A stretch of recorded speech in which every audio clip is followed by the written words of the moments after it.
बढ़िला भत्ता टंका मुख्यमंत्री मोहन मांझीଙ୍କ बड़ घोषणा। हेलो फ्रेंड, नमस्कार, शुभ संध्या। आपण हिंदू राजा शिवाजी 4 ଜାନୁଆରୀ ଚ୍ୟାନେଲ ଜଏନ୍ ବାଜ ନ୍ୟୁଜ୍।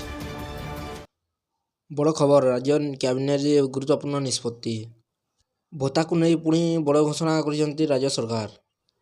ଶନିବାର ଲୋକସଭା ଭବନରେ ବସିଥିବା କ୍ୟାବିନେଟ ବୈଠକରେ ଅନେକ ଗୁରୁତ୍ୱପୂର୍ଣ୍ଣ ନିଷ୍ପତ୍ତି ନିଆଯାଇଥିଲା।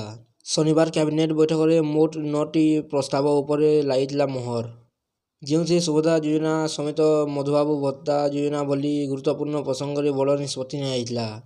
ଉଭୟ ମଧୁବାବୁ ଭତ୍ତା ଯୋଜନା ଓ ଜାତୀୟ ସାମାଜିକ ସୁରକ୍ଷା କାର୍ଯ୍ୟକ୍ରମ ଅଧୀନରେ 80 ବର୍ଷ କିମ୍ବା ତଦୁର୍ଦ୍ଧ୍ୱ ବୟସ୍କ ଭତ୍ତା ହିତାଧିକାରୀ ଏବଂ ଶତକଡ଼ା 80 କିମ୍ବା ଦୁର୍ବଳ ଭିନ୍ନକ୍ଷମତା ଥିବା ହିତାଧିକାରୀଙ୍କ ଭତ୍ତା ରାଶି ବୃଦ୍ଧି କରିଛନ୍ତି ରାଜ୍ୟ ସରକାର। ମଧୁବାବୁ ଭତ୍ତା ଯୋଜନା ଓ ଜାତୀୟ ସାମାଜିକ ସୁରକ୍ଷା କାର୍ଯ୍ୟକ୍ରମ ଅଧୀନରେ 80 ବର୍ଷ କିମ୍ବା ତଦୁର୍ଦ୍ଧ୍ୱ ବୟସ୍କ ଭତ୍ତା ହିତାଧିକାରୀ ଏବଂ ଶତକଡ଼ା 80 କିମ୍ବା ତଦୁର୍ଦ୍ଧ୍ୱ ଭିନ୍ନକ୍ଷମତା ଥିବା ହିତାଧିକାରୀ ଏଣିକି 3,500 ଟଙ୍କା ପାଇବେ।